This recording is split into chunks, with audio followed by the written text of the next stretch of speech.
C'est le fruit du mélange. Le mélange des imaginaires de deux arts, de deux artistes, que je tiens à remercier très sincèrement. Carole Gramont, qui a réalisé cette magnifique fresque au sol, et Hervé Delamarre, qui a réalisé la sculpture que vous avez ici devant vous. Deux artistes harflerais, engagés pour la vie, et dont l'une des pierres angulaires qui caractérise leur travail est justement d'associer les habitants à ce qu'ils font, persuadés que l'art est avant tout un partage. Merci à vous pour cette magnifique réalisation. Un mélange aussi entre deux vocations. D'une part, celle d'arrimer Beaulieu à la fête de la scie en transportant cette âme un peu folle jusqu'à la place Guy de Maupassant. C'est d'ailleurs une partie du sens que prend ce visage du fou, central, pluriel, invitant au regard, celui que l'on pose sur la ville comme sur soi, pour se voir autrement que ce que l'on est. D'autre part, celui d'une cabane, d'un abri qui crée des liens, car Beaulieu a quelque chose de la cabane, au perché, dominant la ville, et pourtant parfois avec ce sentiment d'isolement. Créer du lien, c'est d'ailleurs tout l'objectif de la participation des habitants à cette œuvre.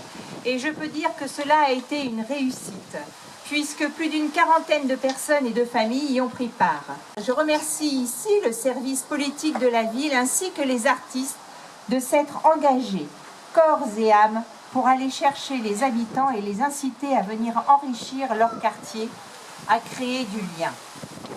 Oui, c'est bien un projet qui s'inscrit dans le cadre de la politique de la ville, justement parce qu'il s'agit de relier les habitants d'un quartier populaire ensemble.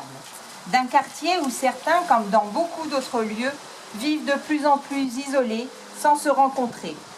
La fresque au sol invite d'ailleurs au jeu et à en inventer à loisir, en inventant ou réinventant des règles à l'infini.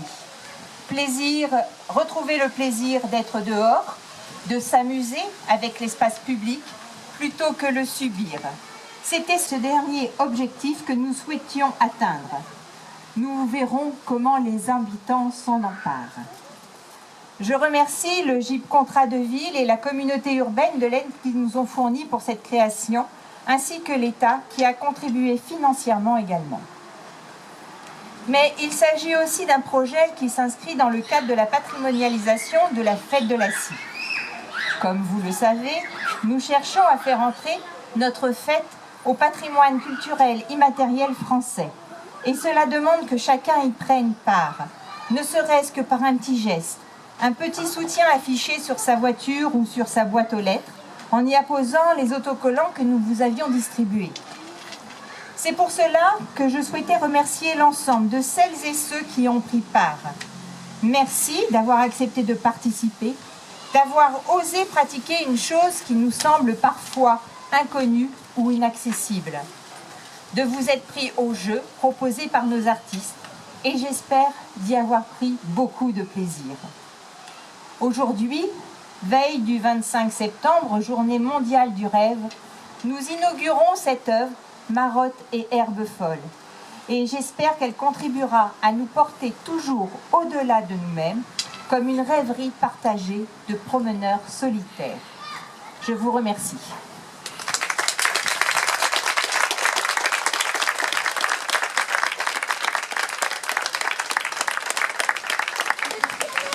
Alors, comment s'est fait Marotte et Herbe folle? Eh bien, en fait, c'est Beaulieu, la place Guy de Maupassant, qui nous a déjà tout de suite soufflé ce qu'il fallait utiliser, ce grand cercle. Il y a une deuxième rotonde, mais cette rotonde-là, on est tous ensemble assis dans les herbes folles, parce que ça repousse vite. Mais c'est surtout, voilà, c'est la place où on peut se réunir, un peu moins aujourd'hui quand il fait froid. Alors, ce cercle a donné envie de faire une sculpture circulaire, où là aussi le symbole d'être ensemble est bien présent. Et puis, bien sûr, Beaulieu, c'est une belle vue. c'est inhérent au terme de l'emploi du mot Beaulieu. Donc il fallait que la sculpture regarde. Alors vous irez voir ce qu'elle regarde. Mais c'est la vallée du Brévedent, bien sûr, et c'est toute la vallée autour de nous. Et puis la fresque de Carole, c'est une histoire d'escalier, mais bien sûr de fresque au sol. J'ai tout de suite pensé qu'il fallait qu'on travaille ensemble. La mairie était partante, puisqu'elle a déjà travaillé avec Carole Gramont pour un autre escalier que vous connaissez, qui est une histoire de duo aussi, de duo de deux artistes, deux femmes. Donc Carole, et j'ai oublié le nom, Malte, et elles ont fait une grenouille rouge. Alors si vous ne savez pas où elle est, ben, vous chercherez aussi en arpentant les escaliers d'Artfleur. Donc, juste là par rapport à l'escalier, je ne sais pas si tu l'avais cité, il y a deux points de vue. Un point de vue en bas avec un point bleu, où on se met sur les genoux et on a le point de vue de l'enfant. Et puis il y a un point de vue aussi tout en haut, un autre point bleu, où là on reste debout et c'est le point de vue de l'adulte qui invite à descendre par les lianes. Alors la liane qui était un peu aussi un symbole de vie et de résistance, on peut dire. Et puis la cabane qui parle à tout le monde, je pense, qui est le monde de l'enfance et de l'intime. Voilà. D'ailleurs, Madame le maire a bien évoqué aussi le lien de cabane par rapport à l'ensemble de Beaulieu, perché sur le Beaulieu qui domine la vallée. Cette idée de jeu aussi, que Carole développe dans ses fresques antérieures, qu'elle a pu faire dans la région, a tout de suite aussi été amorcée dans l'esprit de ce qu'on a échangé avec la ville. C'était évident. Donc, il y a eu aussi ça a matché, comme on dit, sur cette notion de fresque où on est tout de suite dans le ludique. Et Madame le maire l'évoquait aussi. C'est à vous de vous emparer de tout ça. C'est que c'est un hymne à l'imagination. On est vraiment sur ce fil rouge tout le temps dans nos travaux, même individuels, Carole et moi. Et donc on pense que c'est à vous d'inventer des choses, y compris peut-être des choses un peu folles, un peu inaccessibles aujourd'hui, mais c'est à travailler ensemble et ensemble dans cette rotonde, quand il fera moins froid, jouer avec la fresque, jouer avec les idées que la sculpture et la fresque peuvent donner pour imaginer peut-être un futur plus positif. Puis je tenais aussi à remercier les habitants de Beaulieu parce que je suis venue peindre depuis le 1er août et vraiment j'ai eu un super accueil. Moi je connaissais pas trop bien cette place. C'est vrai que c'est une place, on passe en bas, on monte pas trop. Et là il y a quand même de la vie, il y a des gens à différentes heures. Moi je venais des fois à 8h du matin, le dimanche, c'était pas la même chose que le mardi soir où il y a plein de gens qui se mettent là et qui s'assoient. Donc il y a une vraie vie ici. Et puis voilà, puis j'ai fait des rencontres qui étaient agréables.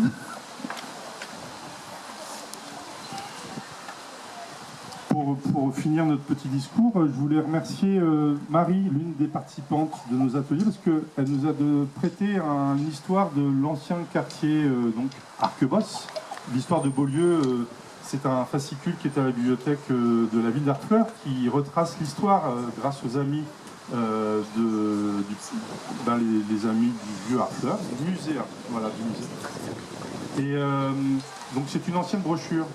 Et c'est une histoire de liane, Artfleur, Arquebosse, qui a donné le nom, Arquebosse est ici. Et c'est une histoire d'osier. Dans les deux cas, Artfleur, c'est l'osier qui poussait partout, dont on faisait des cordes, des liens, de la filasse et toutes sortes, bien sûr, de choses textiles. Donc c'est aussi notre histoire de liens et de textiles qui résonne finalement avec cette histoire très ancienne. Art, c'est l'osier, et fleur, c'est le fleuve, l'estuaire, et Arquebosse, art, c'est toujours l'osier, et bosse, c'est le terrain vallonné. Donc on est bien à Beaulieu ici. Voilà.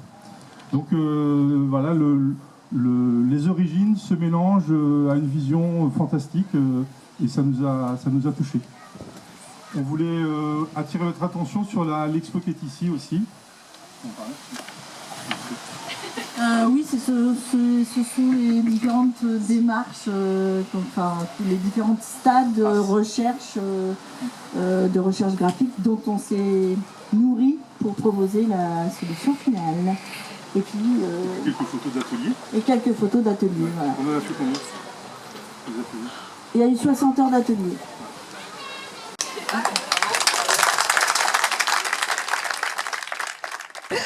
J'ai adoré, c'était super. Et l'ambiance aussi. Belle expérience. C'est le travail avec les différentes matières et aussi la possibilité d'exprimer vraiment ce qu'on veut. Je suis contente de tout le monde. Je suis contente du résultat. Oui, très beau.